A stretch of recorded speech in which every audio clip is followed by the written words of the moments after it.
राहतो ना व्हिडिओ काढायचे ना, तू चाकू घेऊन कमून आलती? किती स्वच्छ राहतो ना. स्वच्छ जाऊन तू चाकू घेऊन कमून आलती सांग. तू काय काय मला उचलायला होतो ना घाण, ती सगळं खराब होईल. मीच व्हिडिओला टाकणार एक दिवस, त्याशिवाय तुला अक्कल येणार नाही. तसं नाही, तू चाकू नको आणि चोळी काय परत दुसरं व्हायचं ना तुम्हाला है ना? आता गेला शेर म्हणलं होतं भावानो, आता मी वाचलोय मारता मारता माझी आई चाकू घेऊन आलती. नाही नाही नाही टाकत. लोकांना का कळून देऊ मी की माझी आई मला मारण्याचा प्रयत्न करते, मी का लोकांना कळून देऊ? दुःख गुराशी बाळगून मी जगणार आता. पण चाकू घेऊन नव्हतं यायला पाहिजे, लागला असता चाकू, जास्त नाही. आवडलं का तू घेऊन नसताना पाहिजे तुला चाकू दाखवत लग्न. बघितलं ना माझ्या जीवाला होणारा त्रास, हा त्रास माझ्या एकुलता एक भाच्याला होऊ नये म्हणून मी त्याला समजून सांगायला आलतो, पण तो गायबाना माझ्या ऐकण्यात नाही.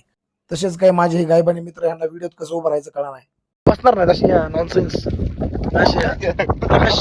प्रकाश इकडून ये. तुम्ही बघा ज्यांनी चेहऱ्याची काळजी घेतली त्याला वर दिसतो. आता काहींचे मेसेज आले जिम मधला वर्कआउटचे व्हिडिओ टाका वगैरे. भावांनो, आपण ह्या बारची नाही ना सेल्फ मोटिवेट झालेलो, त्यामुळे यावेळेस ना व्हिडिओ नाही डायरेक्ट मार्केट गाजणार यावेळेस. थोडं थांबा तुम्ही. आणि वातावरण एवढं कडक आहे, एकही दिवस आपण जिम मिस केली आणि एकही दिवस व्हिडिओ पोस्ट करायचा तर राहणार नाही.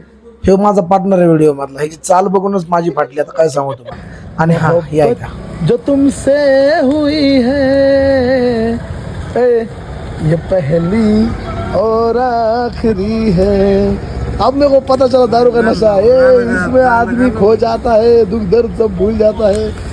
चलो